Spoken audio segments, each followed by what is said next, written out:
Wherever you go, whatever you do, throw a little at it. Omax, Vest and Briefs. விடுதலை சிறுத்தைகள் கட்சியினுடைய துணை பொதுச் செயலாளர் வன்னியரசு அவர்கள் என் மீது தொடர்ந்து இருக்கிற அவதூறு வழக்கு அதனுடைய விசாரணைக்காக இன்றைக்கு சைதாப்பேட்டை நீதிமன்றத்தில் ஆஜராக இருக்கிறேன். வழக்கு விசாரணை 30ஆம் தேதிக்கு ஒத்தி வைக்கப்பட்டிருக்கிறது. அவர் அஃபிடேவிட்டில் சொன்ன விஷயம்தான், நான் ஒன்றும் புது விஷயத்தை சொல்லலை. வன்னியரசு அவர்கள் தங்களுடைய தேர்தல் அஃபிடேவிட்டில் சொல்லியிருக்காரு, அவர் கொலை வழக்கில் கொலை குற்றவாளி, ஆயுள் தண்டனை பெற்ற குற்றவாளி. அவர் அஃபிடேவிட்டில் மக்களுக்கு தெரியப்படுத்தின விஷயத்தை சொன்னதுக்காக ஒரு அவதூறு வழக்கு. உங்களுக்கெல்லாம் தெரியும், நேற்று எங்களுடைய முன்னாள் மாநில தலைவர் அண்ணாமலை அவர்கள் மீது திமுகவினுடைய டிஆர் பாலு அவர்கள் தொடுத்த அவதூறு வழக்கு. இவங்கெல்லாம் என்ன பண்ணுவாங்கன்னா, ஊர் உலகத்துக்கு வந்து கருத்து சுதந்திரத்தை பற்றி பாடம் எடுப்பாங்க. ஆனால் எந்த ஒரு கருத்தையும் சகித்து கொள்ள மனம் இல்லாமல் அவதூறு வழக்குகளை தொடுத்து கொண்டே இருப்பார்கள். அதுலேயுமே விசிகா என்பது ஒரு விசித்திரமான கட்சி. நான் போன முறையே உங்ககிட்ட சொன்னேன், ஒரு விசித்திரமான கட்சி விசிகா.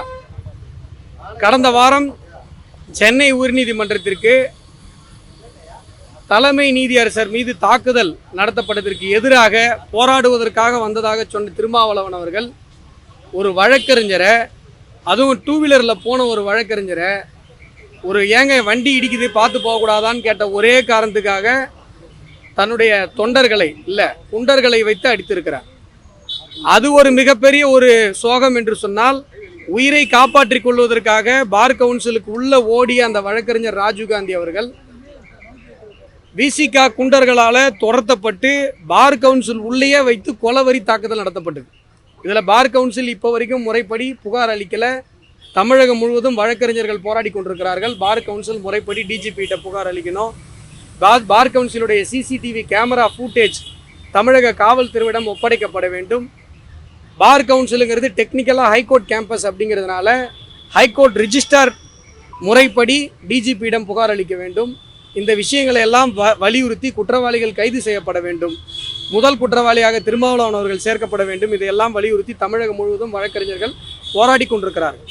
இன்றைக்கி தமிழக மக்களுக்கு என்ன பயம்னாங்க, ஒரு வழக்கறிஞரை நீதிமன்ற வளாகத்திலே பார் கவுன்சில் உள்ளே வைத்து விசிகாவினர் தாக்குகிறார்கள் என்று சொன்னால் தமிழகத்தில் சட்டம் ஒழுங்கு செத்துவிட்டது என்பதுதான் பொருள். இதில் வெளிப்படையான ஆதாரம், வீடியோ ஆதாரம் ஊடகங்கள் வெளியிட்ட பிறகும் கூட திருமாவளவன் அவர்கள் செங்கல்பட்டு மீட்டிங்கில் பேசுகிறாரு, சரியாக அடிக்கலைங்க, 4 தட்டு தான் தட்டினாங்க, ஒழுங்காக அடிக்கலை அப்படின்னு பேசுகிறார்.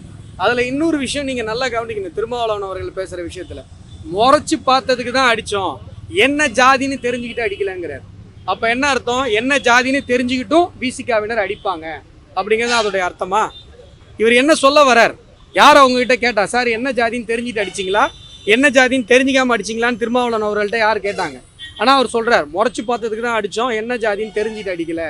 இதைவிட மோசமான ஒரு வன்முறையை தூண்டுகிற ஒரு மோசமான போக்கு இருக்க முடியுமா? இதே விடுதலை சிறுத்தைகள் கட்சியை சார்ந்தவர்கள் டிஜிபி அலுவலகம் முன்பாக ஏர்போர்ட் மூர்த்தியை 4 பேர் சூழ்ந்து கொண்டு அடித்தாங்க. அவர் தன்னுடைய உயிரை பாதுகாத்துக் கொள்வதற்காக திரும்ப தாக்குதல் நடத்தினார். உடனே பின்னங்கால் பிடரில் ஈடுபட ரோட்டில் ஊழ்ந்து ஓடினாங்க. அந்த காட்சி நீங்கள் பார்த்துருப்பீங்க. ஆனால் ஏர்போர்ட் மூர்த்தியை தாக்கியவர்கள் மீது எந்த வழக்கும் இல்லை. பாதிக்கப்பட்ட ஏர்போர்ட் மூர்த்தி அவர்கள் மீது குண்டர் சட்டம் போடப்பட்டிருக்கிறது. அப்போது திராவிட மாடல் அரசு தமிழக மக்களுக்கு என்ன செய்தி சொல்லுகிறது? விசிகாக்காரன் அடித்தாங்கன்னா நீங்கள் அடி வாங்கிட்டு போயிடணும். அதுலேயும் வீடியோ இருந்ததுன்னா தப்பிச்சிங்க, வீடியோ இல்லைன்னா உங்கள் மேலே வழக்கு போடுவோம். இது என்ன மாதிரியான ஒரு காட்டாச்சு? இங்கே திருமாவளவன் அவர்களை பார்த்து நாம் கேட்குற ஒரு கேள்வி, அண்ணல் அம்பேத்கர் கொடுத்துருக்கிற அடிப்படை உரிமைகள், equality, life and personal liberty, உங்களால் அடிபட்டு மிதிப்பட்ட வழக்கறிஞர் ராஜீவ்காந்தி அவர்களுக்கு இருக்கிறதா இல்லையா? இதுதான் முக்கியமான கேள்வி. நீங்கள் பட்டியல் சமூக பெருமக்களை யோசித்து பார்க்க வேண்டும். அண்ணல் அவர்களுடைய கருத்தியல் என்ன, திருமாவளவனுடைய கருத்தியல் என்ன? ஏன் சார் 30 லட்ச ரூபா கார் இருக்குன்றதுக்காக 2 வீலரில் போகிறோன்னா நீங்கள் இடிப்பீங்க, திரும்பி ஏன் இடிச்சிங்கன்னு கேட்டால் தூக்கி போட்டு அடிப்பீங்க அப்படின்னு சொன்னால், இதுதான் அண்ணல் அம்பேத்கர் கொண்டு வர நினைச்ச ஈக்குவாலிட்டியா? கற்பி புரட்சி செய் ஒன்று சேர் போராடுன்னு சொன்னார். அண்ணல் அம்பேத்கர் கற்பின்னார், எஜுகேட்னார். இவர் என்ன சொல்கிறாரு? அடங்க மறுங்கிறார். அவர் புரட்சி செய்யினார். இவர் என்ன சொல்கிறாரு? அத்துமீறுங்கிறார். அத்துமீறினா என்ன? அண்ணல் கொடுத்த கான்ஸ்டியூஷனை அத்துமீறணுமா? இதுதான் திருமாவளவன் அவர்கள் பட்டியல் சமூக பெருமக்களுக்கு போதிக்கிற போதனையா? செங்கல்பட்டு கூட்டத்தில் பேசினார்ல, அது எதுக்காக நடந்த கூட்டம்னு உங்களுக்கு தெரியுமா? கொலை முயற்சி இந்த மாதிரியான குற்ற வழக்குகளில் குண்டர் சட்டங்களுக்கு சென்றவர்களுக்கு 10,000 ரூபாய் பாராட்டு பத்திரம். அந்த விழாவில் தான் திருமாவளவன் இதை பேசுகிறார். இப்போ பட்டியல் சமூக பெருமக்கள் யோசித்து பார்க்க வேண்டும். இது மாதிரியான தலைவர்களை புறக்கணிக்க வேண்டும். பட்டியல் சமூகத்திலே நிறைய நல்ல தலைவர்கள் இருக்காங்க தமிழகத்தில். பூவை ஜெகன்மூர்த்தி இருக்கிறாரு, ஏர்போர்ட் மூர்த்தி இருக்கிறாரு. இவர்கள் எல்லாம் இன்னைக்கு பட்டியல் சமூக மாணவர்கள் படிக்கிறாங்கன்னு சொன்னால் கவர்மெண்ட் கட்டுது சார் ஃபீஸு. நீங்கள் படிக்காதீங்க போய் கேஸ் வாங்குன்னு சொல்லி வழி நடத்துறீங்க. இதை விட ஒரு மோசமான நீங்கள் வன்முறைப்படுத்தி ஒரு குறிப்பிட்ட சமூகத்தை வன்முறைப்படுத்தி வன்முறையை அடையாளமாக காட்டி பொது சமூகத்திலிருந்து அவர்களை பிரிக்கிற ஒரு வேலையை பார்க்குறீங்க. இன்றைக்கி 30 லட்ச ரூபா கார் இருக்குன்றதுக்காக 2 வீலரில் போகிறோன்னு அடிக்கிறீங்க அப்படின்னு சொன்னால் 1000 வருஷமாக என்னிடம் அதிகாரம் இருக்குது அப்படின்னு சொல்லி அந்த ஆண்டான் அடிமை மனோபாவத்தை நீங்கள் நியாயப்படுத்துறீங்கல்ல. இது யாருமே கேள்வி கேட்கணும்ல. நீங்கள் சார் நாங்கள்லாம் இடதுசாரி அரசியல் பேசுகிறோம் சார், ஆண்டான் அடிமை தத்துவத்துக்கு எதிராக பேசுகிறோம் சார், அம்பேத்கரியம் பேசுகிறேன் சார், ஒருத்தருமே கேட்கலையே சார். இன்றைக்கி உங்கள்கிட்ட கார் இருக்குன்னா 2 வீலரில் போகிறோன்னு அடிப்பீங்களா? உங்ககிட்ட கார் இருக்குது, உங்ககிட்ட திராவிட மாடல் அரசு உங்களுக்கு இருக்குது, நீங்கள் கூட்டணி கட்சி கூட்டாளியாக இருக்கீங்க அப்படின்னா நீங்கள் மிரட்டி எஃப்ஐஆர் போட விடாமல் பண்ணுறீங்க அப்படின்னு சொன்னால் யாரை வேணால் நீங்கள் அடிக்கலாமா? என்ன மெசேஜ் சொல்கிறார் திருமாவளவன்? அவருடைய கருத்தியல் என்ன? இதுதான் மிக முக்கிய கேள்வியாக இருக்கிறது. இதற்கு திருமாவளவன் அவர்கள் பதில் சொல்லியாக வேண்டும். உங்களால் அடிப்பட்ட ராஜீவ்காந்தி அவர்களுக்கு அடிப்படை உரிமைகள் இருக்கிறதா? ஈக்குவாலிட்டி, அண்ணல் அம்பேத்கர் கொடுத்த ஈக்குவாலிட்டி ஃபண்டமெண்டல் ரைட் அவருக்கு இருக்கிறதா? அதை மீறுவதற்கான உரிமையை உங்களுக்கு யார் கொடுத்தது? உங்ககிட்ட கார் இருந்தால் ரோட்டில் 2 வீலரில் போகிறோன்னு நீங்கள் இழுத்து போட்டு அடிப்பீங்களா? உங்ககிட்ட அதிகாரம் இருக்குது, திராவிட மாடல் காவல்துறை உங்களை கண்டுக்காதனா நீங்கள் யாரை வேணா அடிப்பீங்களா? இதுக்கு திருமாவளவன் பதில் சொல்லியாக வேண்டும். அடுத்தது, தமிழகம் முழுவதும் மிக மோசமான விதத்தில் வரலாற்று அழிப்பு நடந்து கொண்டிருக்கிறது. நீங்கள் சாதிய பெயர்களை அழிக்கிறேன் அப்படின்னு சொல்லி மிகப்பெரிய தலைவர்களை, இந்த மண்ணினுடைய மைந்தர்களின் பெயர்களை தொடர்ந்து அழித்து கொண்டிருக்கிறாங்க. இன்றைக்கி கோயம்புத்தூரில் ஜிடி நாயுடு பாலம்னு பேர் வைக்கிறாங்க. சார் என்ன சார் நீங்கள் தான் சாதி பேரெல்லாம் ஒழிக்கணும்னு சொல்லி ஜீவோ போட்டீங்க, அடுத்த நாள் ஜிடி நாயுடு பாலன் பேர் வைக்கிறீங்கன்னு கேட்டால் அமைச்சர் என்ன சொல்கிறாரு? சார் ஜிடி நாயுடு பாலன் வைக்காமல் ஜிடி பாலனா வைக்க முடியும்னு கேட்குறாரு.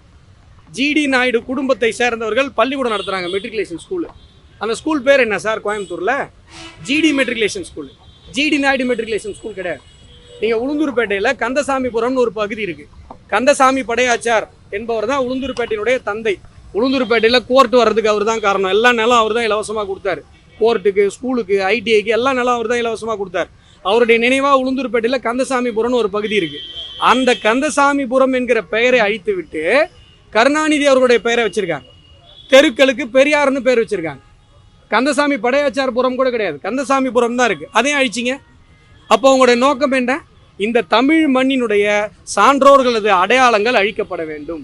இப்போ நீங்கள் ஜிடி நாயுடு அவர்களுக்கு சொல்லுகிற அதே தத்துவம் பசும்பொன் முத்துராமலிங்க தேவருக்கு பொருந்துமா பொருந்தாதா? அவர் பேர் முத்துராமலிங்கமா, முத்துராமலிங்க தேவரா? அப்போ ஜிடி நாயுடுக்கு நீங்கள் ஒரு லாஜிக் சொல்கிறீங்கன்னா அதே லாஜிக் பசும்பொன் முத்துராமலிங்க தேவருக்கு பொருந்தும் தானே? திராவிட மாடல் என்றால் என்ன என்று கேட்பவர்களுக்கு இதுதான் பதில், இதுதான் திராவிட மாடல். அதுபோல கோயம்புத்தூர் ஸ்மார்ட் சிட்டி திட்டத்திற்கு மத்திய அரசு 1000 கோடிக்கு நிதி ஒதுக்கி இருக்கிறது.